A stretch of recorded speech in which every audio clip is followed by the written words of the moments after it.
जय Shri Krishna. Hello everyone. तो कैसे हैं आप सब? मैं आशा करती हूँ आप सब अच्छे होंगे। निर्जला एकादशी की आपको हार्दिक शुभकामनाएं। निर्जला एकादशी व्रत कठिन व्रतों में से एक माना जाता है। मान्यता है कि निर्जला एकादशी व्रत करने से सभी 24 एकादशी व्रतों का फल मिलता है। तो आइए तो देखते हैं इस व्रत को किस प्रकार से हमें करना है।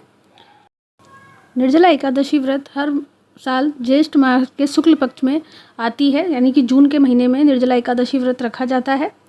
तो पूरी वीडियो को एंड तक देखें, तो इसी में सारी जानकारी आपको मिल जाएगी। तो सबसे पहले देखिए, जहाँ भी आप पूजा वगैरह कर रहे हैं तो वहाँ पर अच्छे से साफ़ सफाई कर लें। सुबह नहाकर अच्छे से शुद्ध स्नान वगैरह करके एक चौकी लगा लें और उस पर पीला कपड़ा बिछा लें।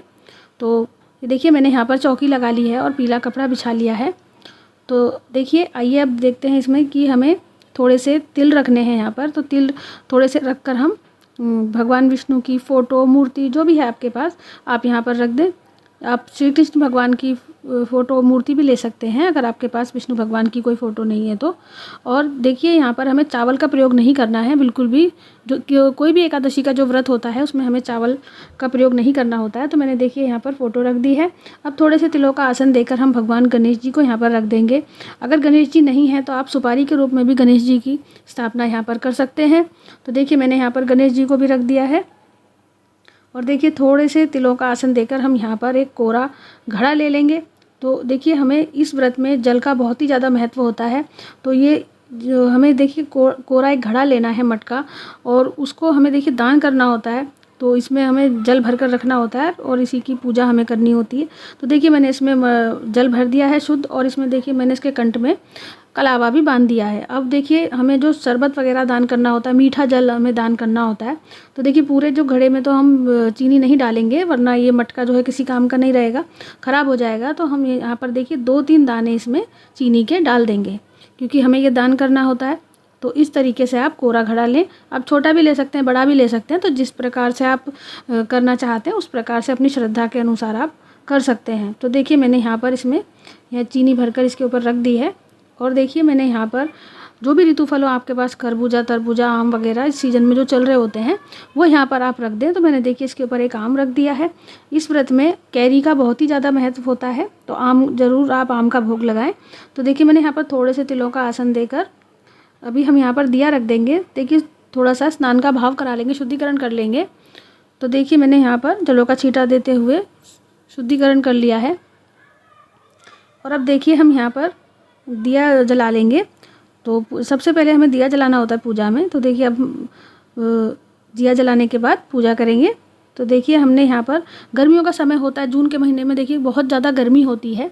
तो इसीलिए जो भी गर्मी की चीज़ें होती हैं, जैसे पंखा वगैरह, तो वो सारी चीज़ें हम यहाँ पर दान कर सकते हैं। तो देखिए, मैंने यहाँ पर धूप दीप दिखा दी है और पंखा भी मैंने रख लिया है। तो आप नया पंखा लेकर के इसका भी दान आप कर सकते हैं। और देखिए, भगवान विष्णु को हम चंदन से टीका करेंगे, और भगवान गणेश को भी मैंने यहाँ पर टीका कर दिया है। तो देखिए, अब यहाँ पर तो देखिए, जो हमने घड़ा लिया है कोरा, तो इस पे हमें टीका ऐसे छोटा सा टीका लगाना है। हमें इस पे स्वास्तिक वगैरह नहीं बनाना है हमें, वरना कोई लेने में आजकल लोग विचार करते हैं तो नहीं लेते हैं कि पूजा किया हुआ है ऐसे। तो हम इस पर छोटा सा एक टीका लगा दिया है मैंने, इसलिए ताकि इसको हम दान कर सकें। तो देखिए, भगवान गणेश जी को हम यहाँ पर जनेऊ समर्पित कर दिया मैंने भगवान गणेश को, और थोड़ी सी हल्दी लगाकर मैंने भगवान विष्णु को जनेऊ समर्पित कर दिया है। यहाँ पर वस्त्र स्वरूप आप जनेऊ, या जनेऊ नहीं है तो आप कलावा भी समर्पित कर सकते हैं। दोनों में से कोई भी आप कर सकते हैं यहाँ पर। देखिए, निर्जला एकादशी का जो व्रत है वो सूर्योदय से पूर्व उठकर स्नान आदि से निवृत्त होकर स्वच्छ वस्त्र धारण करें। इसके बाद पूजा स्थान की अच्छे से, जैसे मैंने बताया, साफ़ सफाई करके आप पूजा करें और पूजा का संकल्प लें। तो देखिए, मैंने यहाँ पर, मेरे पास ज़्यादा फूल नहीं थे, थोड़े से थे, तो मैंने यहाँ पर जो भी आपके पास फूल हैं आप चढ़ा दें भगवान विष्णु को। नहीं है तो कोई बात नहीं, आप ऐसे भी पूजा कर सकते हैं बिना फूलों के। तो देखिए, मैंने यहाँ पर पीले फूल भगवान को चढ़ा दिए हैं। और देखिए, हम यहाँ पर तुलसी दल ज़रूर समर्पित करेंगे भगवान विष्णु को, क्योंकि आप कोई भी पूजा वगैरह करते हैं, अगर आप तुलसी समर्पित नहीं करते हैं तो भगवान विष्णु की जो पूजा है वो अधूरी मानी जाती है। निर्जला एकादशी व्रत जो होता है सभी मनोकामनाओं को पूर्ण करने वाला होता है। तो देखिए, मैंने यहाँ पर कच्ची कैरी, जो आम होते हैं वो उस सीज़न में बहुत ज़्यादा मिल जाते हैं, तो आप उनका भोग ज़रूर लगाएं। तो इसमें कच्ची कैरी का शरबत वगैरह भी बनाया जाता है।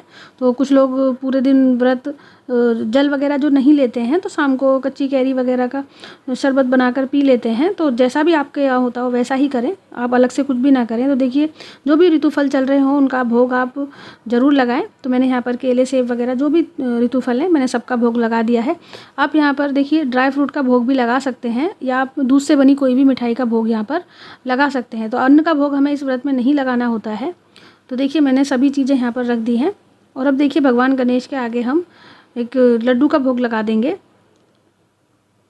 देखिए मैंने यहाँ पर तुलसी, जो हमने भगवान विष्णु को भोग समर्पित किया है ना, उसमें हम तुलसी ज़रूर रखेंगे। तो देखिए मैंने जो जो भोग रखा है भगवान विष्णु के लिए उनमें तुलसी हमें ज़रूर रखनी है। और थोड़ी सी हाथ में हमें तिल और तुलसी लेकर भगवान विष्णु को समर्पित करना है। देखिए इस तरीके से आप भगवान विष्णु को समर्पित कर। तो देखिए इस तरीके से हमें थोड़ी सी तुलसी और तिल लेकर भगवान विष्णु को समर्पित करना होता है। तो इस तरीके से आप ज़रूर से समर्पित करें। और देखिए मैंने यहाँ पर भगवान गणेश जी को लड्डू का भोग लगा दिया है, उनको अलग से मैंने भोग लगाया। इसमें हमें तुलसी नहीं डालना है, तो उनका भोग हमेशा अलग से लगाना होता है। कभी भी पूजा करें आप भगवान गणेश के भोग में तुलसी दल का प्रयोग ना करें। देखिए दक्षिणा समर्पित कर देंगे हम यहाँ पर। दक्षिणा जरूर समर्पित करें, कोई भी पूजा वगैरह आप करते हैं। तो मैंने देखिए दक्षिणा समर्पित कर दी है यहाँ पर, और सारे भोग भी मैंने यहाँ पर भगवान के आगे रख दिए हैं। तो जैसा भी आपकी श्रद्धा हो आप उस हिसाब से पूजा कर सकते हैं, और कम ज़्यादा जो भी है जिस तरीके से भी आप करना चाहते हैं तो आप कर सकते हैं। और अब देखिए थोड़े से हाथ में तिल लेकर हम निर्जला एकादशी व्रत की कथा सुन लेंगे या पढ़ लेंगे। तो देखिए हमें इस तरीके से कथा पढ़नी है, एक जल का लोटा लेकर हम कथा सुन लेंगे या पढ़ लेंगे। तो इस तरीके से हमें करना है। और जो ये भी तिल हमारे हाथ में है थोड़े से हम इस जल के लोटे में डालेंगे और थोड़े से भगवान विष्णु के आगे हम डाल देंगे, और इस जल को हमें सूर्यदेव को अर्घ देना है। और अब देखिए हम यहाँ पर आरती कर लेंगे। और देखिए जो हमने दिया रखा है इसी से हम आरती कर लेंगे।